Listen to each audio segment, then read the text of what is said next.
Speaking of mighty people falling, you found an odd picture that you just sent me of the four strangest combination of people. I said that in an awkward fashion, but the strangest combination of four people.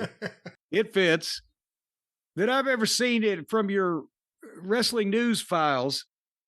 And we've narrowed it down to a time frame, but it's a picture of Dory Funk Jr., Nick Goulas, and George Goulas with Jerry Lee Lewis. and only two of them are actually wearing anything above the waist.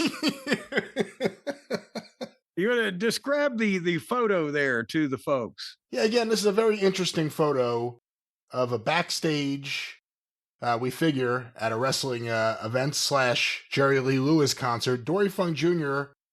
has a lot of sweat. Looks like he just wrestled a match. Looks rather young. Early 70s, probably. Jerry Lee Lewis, also no shirt. He's not sweaty. He's also not looking at the camera. He's kind of staring at Nick Goulas. Next to Jerry Lee Lewis, in between him and Nick Goulas, is what appears to be a very, very young George Goulas, or teenage George Goulas, maybe. Late teens. No, I think if I'm right on the year there, I believe it would have been 1971 or 72, right as he was starting to become a TV announcer before he transitioned to referee in wrestling. Well, he's wearing glasses and also the biggest patch I've ever seen on a blazer. And next to him is Nick Goulas with his famous Nick Goulas look. But Jerry Lee Lewis looks wild in this photo. Well, and also there's an accompanying picture that's why we've been able to narrow this down a little bit. There's an accompanying picture of the front of the downtown, the Nashville Municipal Auditorium, the old building that Nick used to go to for big shows. And the marquee says July 1st, wrestling and Jerry Lee Lewis concert. And so I'm thinking the early 70s, that was the time period where Jerry Lee Lewis could be bought.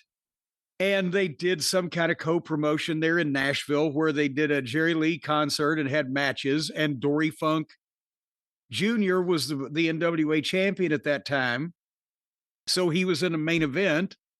And will have to ask Scott Teal. They probably drew a heck of a crowd. But I think the reason for this picture is Dory Funk Jr. probably wanted to have his picture taken with Jerry Lee Lewis. And Nick probably did too. And of course, Nick is going, George, come in here, boy, get your picture with Jerry Lee Lewis.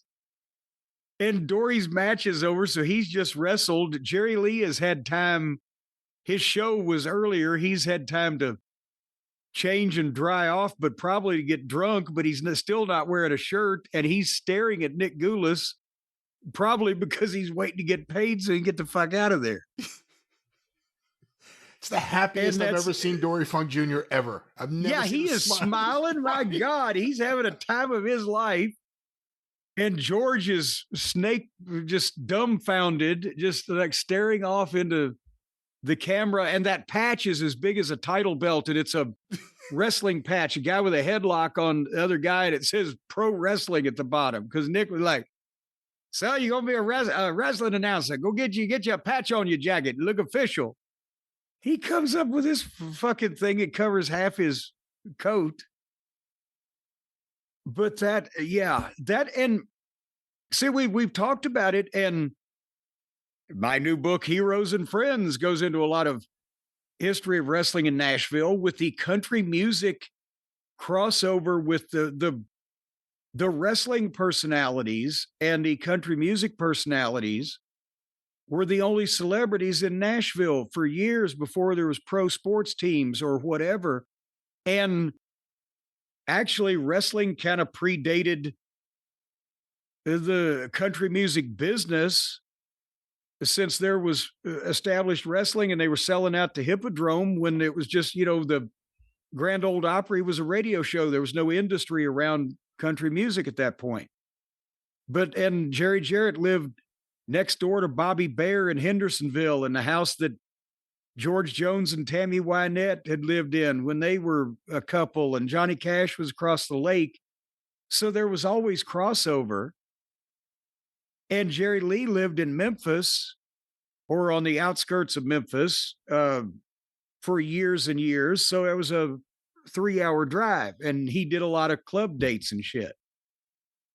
But you, I've found out before we went on the air when you told me about this picture, there's a story that you actually don't know and have not heard because I gave you the punchline and you you didn't laugh. And I realized you don't know this story.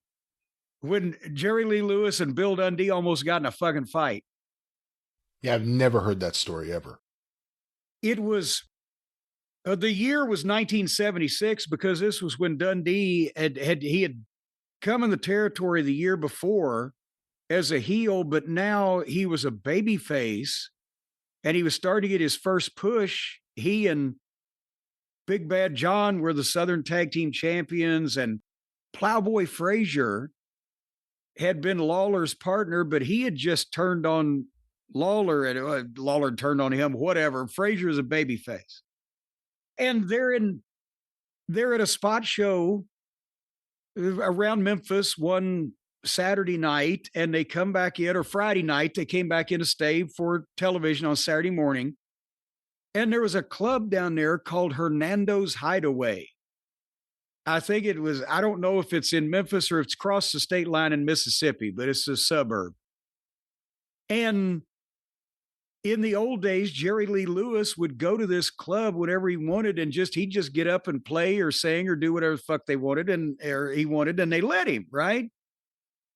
But Dundee and Frazier go in there and there's nothing going on. And this was when Frazier thought he was a country singer. Remember, he actually cut a 45, an A side and a B side.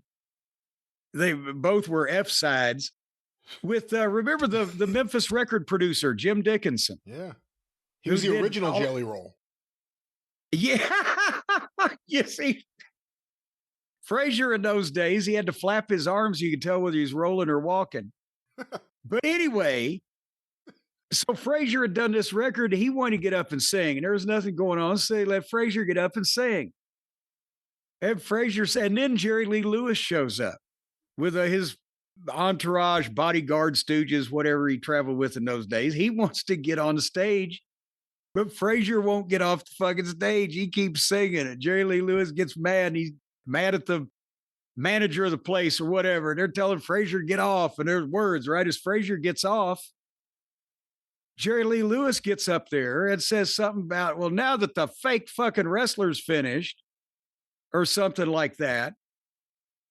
And there's Dundee and he stands up. What do you mean fake, motherfucker? I guarantee you Dundee might have had a cocktail or two. What do you mean fake, motherfucker, in that accent? And now there's going to be a goddamn, there's Jerry Lee Lewis.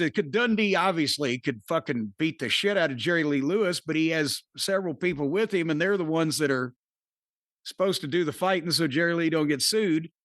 And there's fuck yous going on. And Dundee, as there's all squared off, Dundee turns next to him to look for Plowboy Frazier, right? 7 feet tall, 425 pounds, the biggest man in the goddamn room. He looks around and he sees elbows and shoe soles from Frazier going out the front door. What the fuck? And now it's Dundee and he's fucking all these guys. And he's like, okay. And the manager's trying to calm it down. And Dundee just decides, well, I'll leave. So Dundee goes out the front door in the parking lot. There's Frazier in the parking lot. He said, Frazier, where the fuck were you? Oh, neighbor, I knew there was going to be trouble, so I went to get my knife. Anyway. That is great. So, but there was always a fun celebrity crossover in Memphis or in Nashville when it came to Jerry Lee Lewis, musicians and the wrestlers. There's a great book that was written about him by Nick Tosh. It's called Hellfire. If anyone gets a copy, it's a fantastically written book and it's really entertaining. It begins with a true story him driving over to Graceland to kill Elvis. Yeah.